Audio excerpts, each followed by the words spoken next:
Alright, what's going on, guys? It's like 9 o'clock on Saturday night, so we're starting this video pretty damn late, but yeah, just gonna start the work on Nathaniel's R32 Skyline. First off though, we've made some changes to the workshop. So the cupboard and the shelving unit that you saw here is obviously, it's no longer here. We've moved it over here. So we moved it over here. Basically the idea of this, obviously these cupboards have been moved along and this is here. The idea of putting this stuff on this side is because in that spot, my dad is going to be building us a massive shelving unit. So before, when that shit was over here, there was so much space up there that was just like being used for nothing. It's going to build us racking that's going to go all the way to the roof, and it's going to go from where the tire rack is to pretty much where you can see the dyno bolts in the wall just there. That's going to be a lot more space to be able to, you know, store things and get shit up off the floor. Move to the back here, we have a new shelving unit here. Still need to get the boards because I forgot those. Basically just a bunch of welding supplies, and we figured out a spot where the welding table is going to be, so it's going to sit back here. We still need to get a metal top for it, obviously. And then we just got some more shelving and shit there. Bunch of motors and shit here. Brought my 30 block from my house and got 25 blocks sitting there, and also got my 20, brought that here. So I'm going to strip that down at some point this week as well, which is going to be good. The main reason for this video is we are going to be pulling the motor out of Nathaniel's R32. Get the motor out of this nugget. Yeah, so I guess I'll let you explain it. So why are we pulling the motor out? So I had the motor pulled out because the sump was leaking and it couldn't hold all its oil, so it kept dropping oil, leaving massive puddles overnight.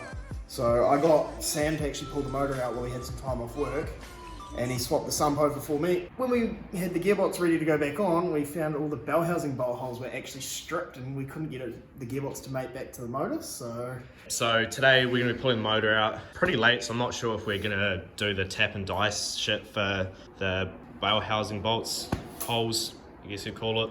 Yeah. But yeah, we're definitely getting the motor out at least tonight. The good thing is the motor's pretty much ready to pull out already. Yeah. So we left it so that, because we, you know, once we knew that we were just going to have to come out again, we left it so it was easy to come out, but still able to transport the car with the motor in it.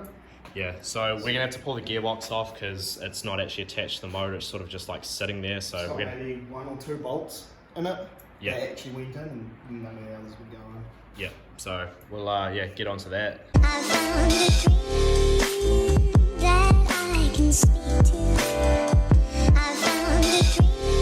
There was a bell housing bolt in the top there, just that one there. It was like halfway in, so I knocked that out. Bit of a pain in the ass to get to, but it's not too bad. Exhaust and drive shaft is out, shift is out, everything is done, ready for the gearbox to come out. So I'll set the camera up and yeah, we'll bench it out. Nathaniel the strong cunt is gonna go on the heavy end, and I'll what are you talking about? I'll be on this end. Oh yeah, no, it could be why it was leaking, eh?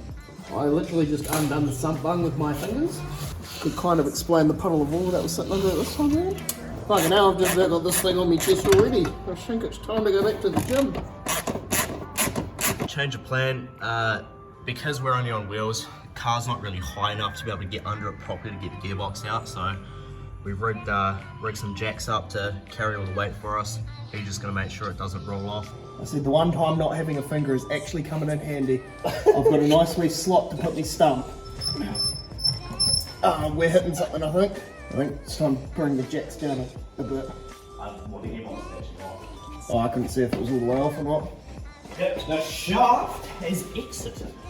Alright, just watch your fingers. Oh yeah, real funny. Well, I'm being serious, but also that was kind of a funny joke that I didn't actually intend to really make.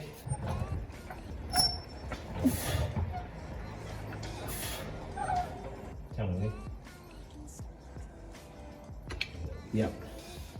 That should hopefully be enough, and then if you bring it down at the front, you should be able to slide it a bit more because it's hitting at the top of the body, just on that real funny shape of the bell housing.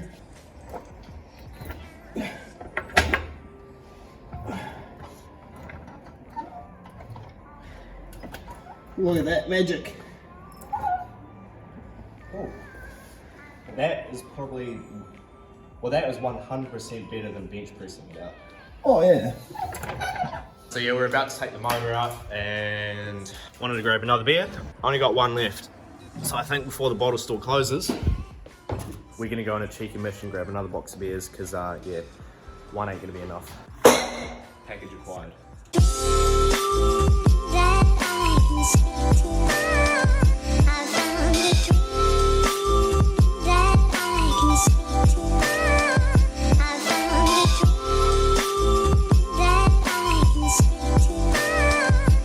.25DET out of the hole. We have discovered that this only has the half sandwich plate, not the full one. By the looks of it, it's actually been cut.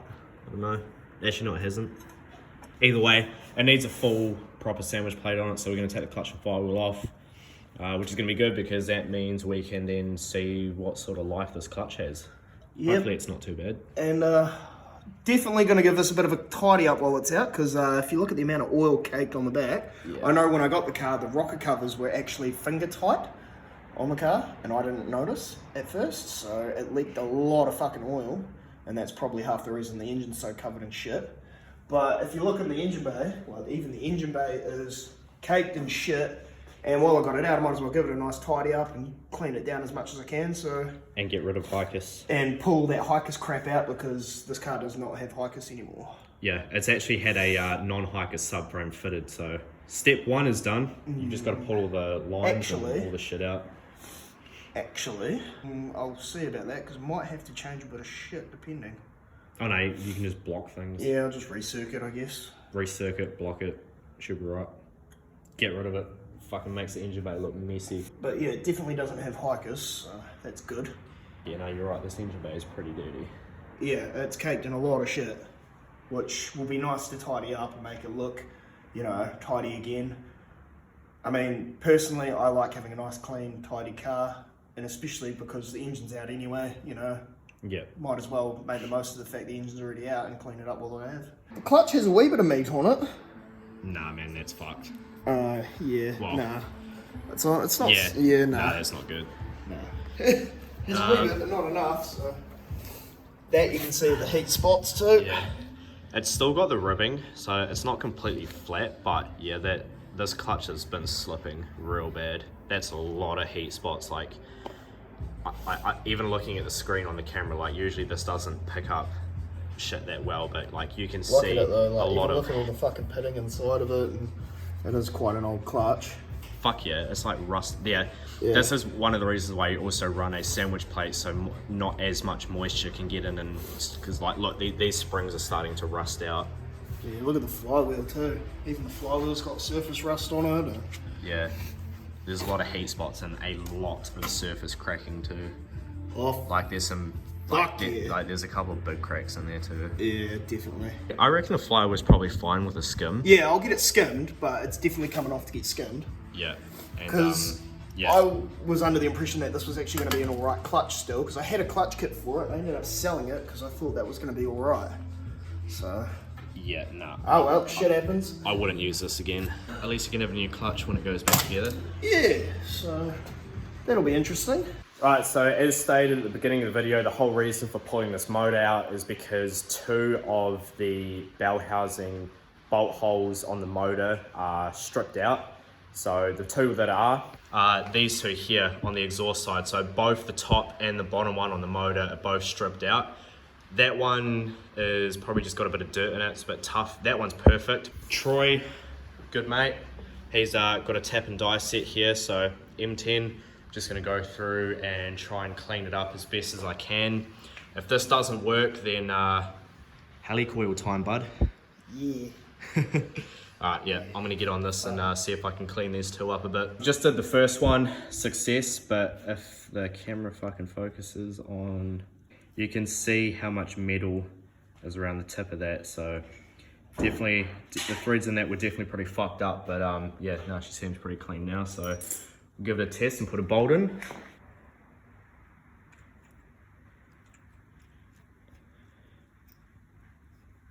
There we go. Magic. Fixed. Alright. Numero uno. Number one's down. Now we'll do the second one. These tap and die sets are pretty cool, so you just measure up the bolt that you need, and the kit is a bunch of them. And then there's this little tool here, and these are square. You just slot it in and just tighten it up. pretty simple. And you just do it slowly, and you try and get it at sort of like where it needs to go. You don't want to put it on an angle, because then obviously you could end up cutting the threads in a weird way. So right there, we're in. Yeah, no, this one's gonna be good too. Sweet.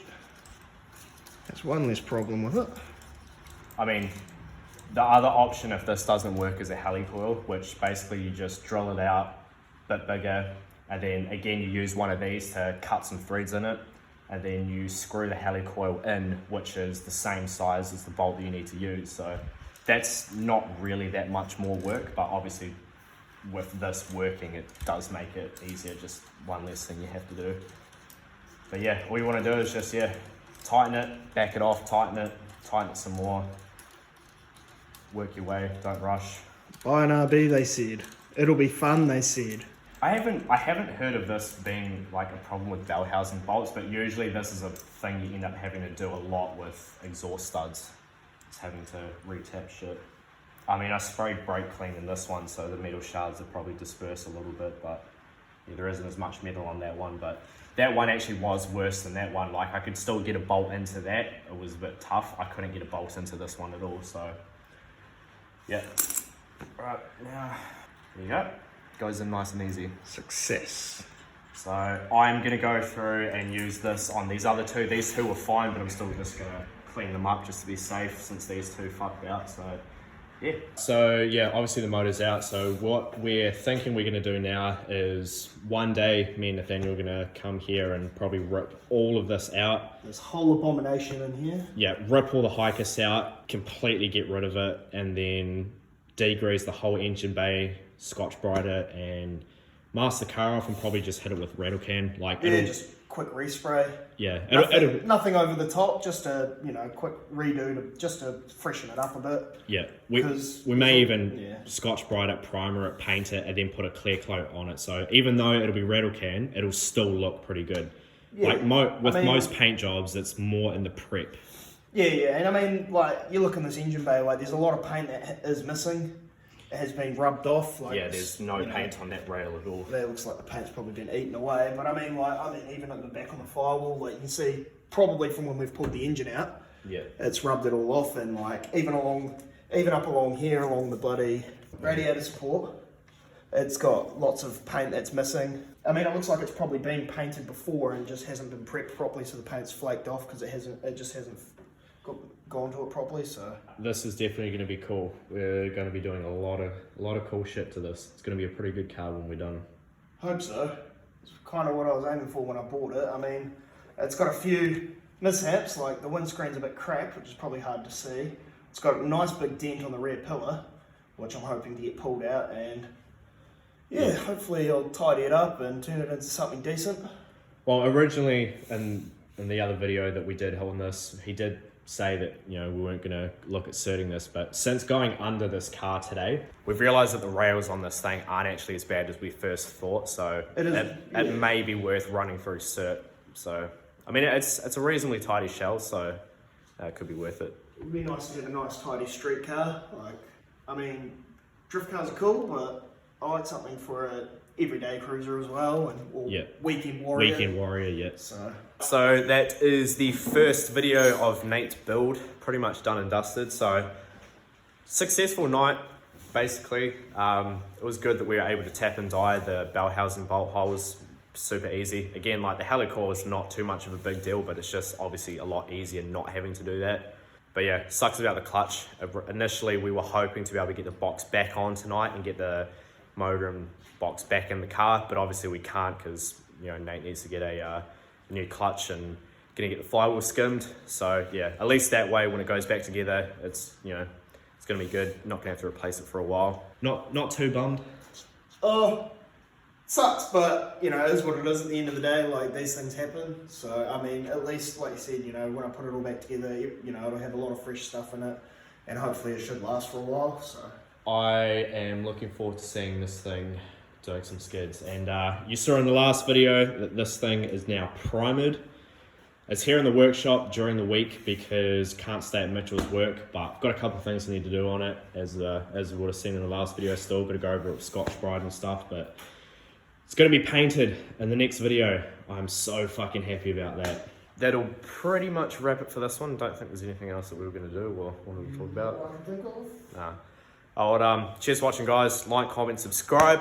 Go follow Nathaniel. I'll put his Instagram in the description below. So yeah, cheers for watching, guys, and catch you in the next one. Don't forget to buy stickers. Don't forget to buy stickers.